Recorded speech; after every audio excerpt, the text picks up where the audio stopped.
cameralegend.com. Hey, what's going on, you guys? It's Sam from cameralegend.com, back at you today with another episode. It's been a long time, hasn't it? Damn, it's been a long time.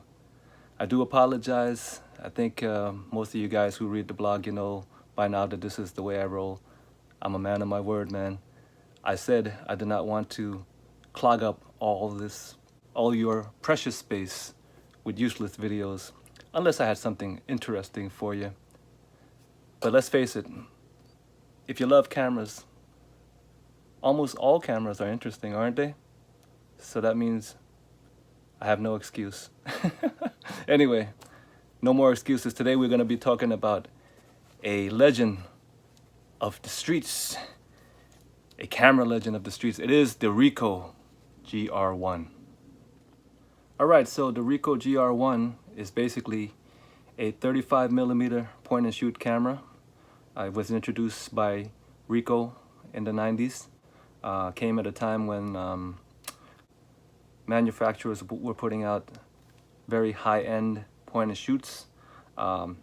Typically before that, point and shoots were like, you know, cheap cameras that Vivitar, something like that, cameras that people would just throw away, or I hate to say it, but when you see somebody with one of them, you think that they didn't know anything about photography or something like that, you know.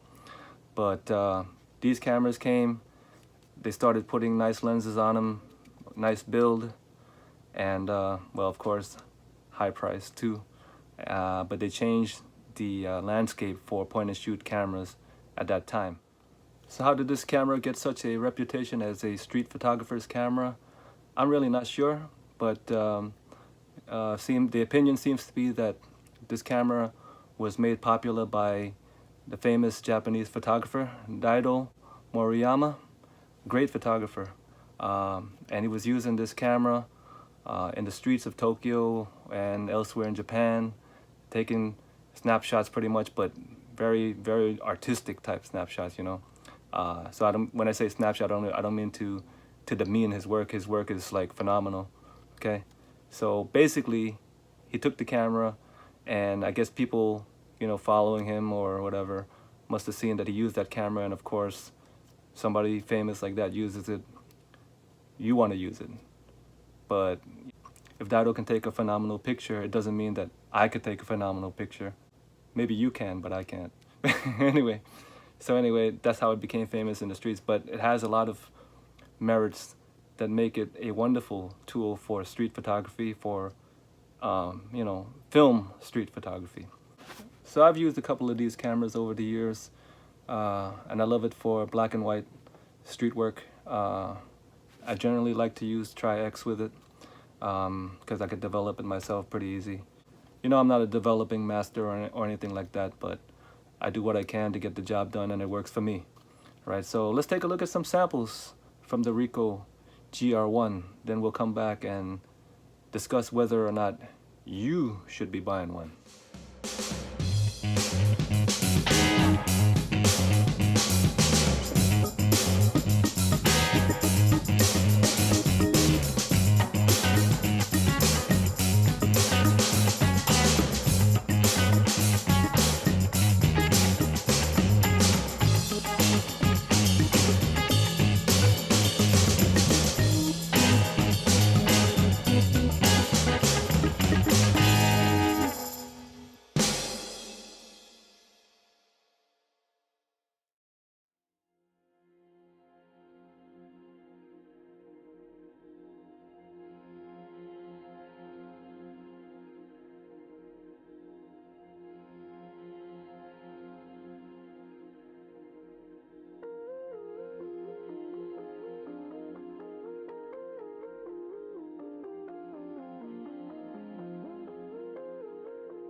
Okay, so let's have a quick look at some of the basic operations of the Ricoh GR1.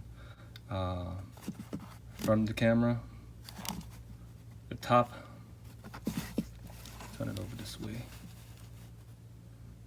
You can see the exposure compensation dial, plus or minus 2 stops, self-timer, the mode button, shutter button, program, and then the aperture. So pretty much aperture priority. Look at the back, see the flash automatic on, off. I usually keep it off. Power button right there. And that's pretty much it. Let's turn her on. There you go. And let's see, give you guys a little bit of the shutter, how she sounds. Okay, so as you can see, the autofocus is pretty quiet, not bad. The motor is what you'll hear most of the time, but it's not bad either. Unless you're in a very, very quiet room and you're trying to get a sneak shot, you won't be able to do that. But out on the streets, it should be no problem. Alright, so this is the most basic GR1. Basically, it doesn't have manual ISO selection. I wouldn't worry so much about the ISO selection. If I needed to make any adjustments, I would just use the exposure compensation. I think it's plus or minus 2 stops. Or just, you know, play around with the aperture settings. So if you get the GR1S, which I see seems to be most common, that one supposedly has better coatings on the lens and a backlit LCD, but it's pretty much the same camera. The GR1V is the top model. It has manual ISO selection and other goodies such as, I think, a more flexible snap mode.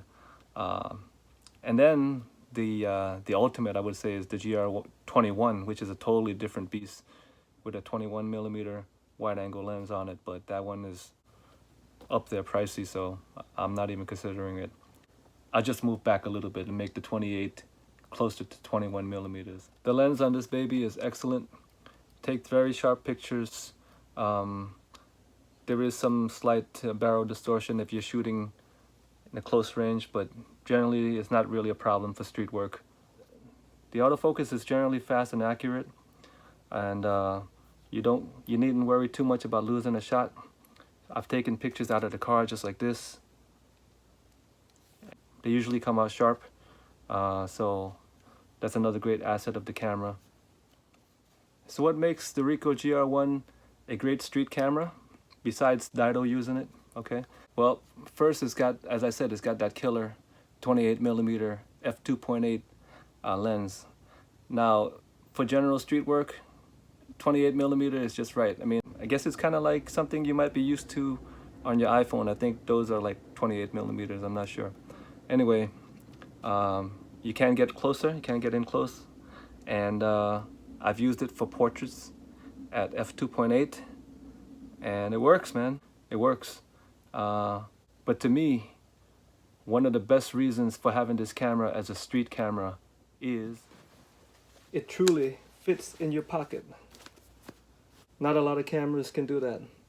Not a lot of point and shoots can do that. Maybe a lot of digital point and shoots can do that, but not too many film point and shoots can do that. So for me, when I'm shooting the streets, I like things to be as low-key as possible. So the fact that it fits in the pocket is an awesome thing, because, you know, take the picture, put it right in, just the same way that you use your phone, you know? I mean, I know other people, they don't mind being in your face with the DSLRs. I mean, I've done that too once in a while, but for the most part, I want to keep things as natural as possible. I don't want to disturb people in their environment, whatever they're doing. So this is a great camera because it just doesn't look assuming, you know, it doesn't look intimidating, you know? Now, a lot of street photographers swear by this nifty snap mode that the Ricoh GR cameras have. Basically, it allows you to set a certain distance and then if you keep it in snap mode, the camera will always shoot at that distance. On the GR1 or GR1S, it's far as I can tell, it's not so flexible. There's a set, there's a set on it. You have to look it up. But on the GR1V, it's a little bit more flexible where you can manually input it. Don't quote me on this stuff because I haven't used the snap mode in many years because of this. Basically, my LCD is gone, and that is the main issue in these cameras. It's the LCD. They haven't stood the test of time. I've used a couple of GR1s, GR1S, never used the V, but all the GR1s that I've seen in stores, they've always had a problem. Sometimes you get a partial display, sometimes nothing. Mine's used to give a partial display, now it doesn't show anything. But for me, I don't really, need the snap mode. To be honest with you, if you're just shooting daily in the streets, if you keep it in program, no issues. Now I know a lot of photographers, the program mode is beneath them. But to be honest with you, if you want to shoot fast in the street, it works on this camera. It does a great job. Now, if I want to take a portrait or something, I would, I'll turn it maybe 2.8. You're not gonna get a lot of bokeh, but it's gonna look nice. You can get in closer and maybe take a nice street portrait, environmental portrait. But in general, for most things related to the street, if I just keep it in program mode and use it as a point and shoot as it was intended, it works fine. All right, that's it. Thank you guys so much for watching. If you have the GR1 and you want to leave a comment, please feel free to leave a comment. Even if you don't have a GR1, interested in getting one, and you have some questions, I'll be glad to answer your questions. If you have any tips that I might not know, feel free to let me know. Please don't forget to like, comment, subscribe, all that jazz for more updates, more videos. I do appreciate your patience and watching. There's a lot more on the blog. If you just go to Google and search Ricoh GR1 film camera review or Ricoh GR1 film review, it'll show up. There's a lot more information in the article than probably what I said here. Anyway, thank you guys so much for listening, and I'll catch you guys again next time on the next episode of CameraLegend.com YouTube channel. GR1. CameraLegend.com